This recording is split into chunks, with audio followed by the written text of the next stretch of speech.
ಎಲ್ರಿಗೂ ನಮಸ್ಕಾರಗಳು. ಇವತ್ತು ನಾನು ಈ ತೋರು ಬೆರಳು ಅಥವಾ ಇಂಡೆಕ್ಸ್ ಫಿಂಗರ್ ಇದೆಯಲ್ಲ ಅದ್ರ ಬಗ್ಗೆ ಹೇಳಬೇಕಂತ ಇದ್ದೀನಿ. ಇದು ತೋರು ಬೆರಳು ಇಂಡೆಕ್ಸ್ ಫಿಂಗರ್ ಇದು ವಾಯು ತತ್ವಕ್ಕೆ ಸೇರುತ್ತೆ ಅಥವಾ ಏರ್ ಎಲಿಮೆಂಟಿಗೆ, ವಿಂಡ್ ಎಲಿಮೆಂಟಿಗೆ. ಸೊ ಇದು ಹಾಗಾಗಿ ಇದರಲ್ಲಿ ಇದು ಔಷಧಿ ಏನಾದ್ರು ನಾವು ಹಚ್ಕೊಳ್ಳೋದು ಅಥವಾ ಕುಂಕುಮ ಹಣೆಗೆ ಹಚ್ಕೊಳ್ಳೋದು ಯಾರಿಗಾರು ಹಚ್ಚಿದ್ದೀವೆಲ್ಲ ಇದರಲ್ಲಿ ಮಾಡಬಾರ್ದು. ಯಾಕೆಂದರೆ ಇದು ನಾವು ಒಂದು ಇಂಡೆಕ್ಸ್ ತೋರು ಬೆರಳು ಅಂತ ಇರುತ್ತೆ, ಎಲ್ರಿಗೂ ತೋರಿಸೋದು ಅಂತ ಇರುತ್ತಲ್ವ, ಅದು ಒಂದಕ್ಕೆ ಮತ್ತು ವಾಯುತತ್ವ ಇರೋದ್ರಿಂದ ಇದನ್ನು ಯೂಸ್ ಮಾಡಬಾರ್ದು. ಯಾವತ್ತು ಕುಂಕುಮ ಇಟ್ಕೊಳ್ಳೋದು ಅಥವಾ ಏನಾದ್ರು ಔಷಧಿ ಹಚ್ಕೊಬೇಕು, ಗಂಟ್ಲಿಗೆ ಹಚ್ಕೊಬೇಕು, ಎಲ್ಲದ ಸ್ಪೂನಲ್ಲಿ ಮಾಡೋಕ್ಕಾಗಲ್ಲ.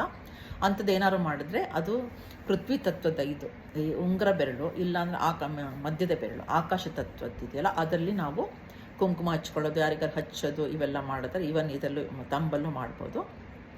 ಸೊ ಮೇಯ್ನಾಗಿ ಇದನ್ನು ಉಪಯೋಗಿಸ್ಬಾರ್ದು, ಔಷಧಿಗೆ ಆಗಲಿ ಅಥವಾ ಕುಂಕುಮ ಹಚ್ಚಕ್ಕಾಗಲಿ ಯಾವುದಕ್ಕೆ ಆದರೂ ಉಪಯೋಗಿಸ್ಬಾರ್ದು ಅಂತ ಹೇಳ್ತಾರೆ. ಧನ್ಯವಾದಗಳು.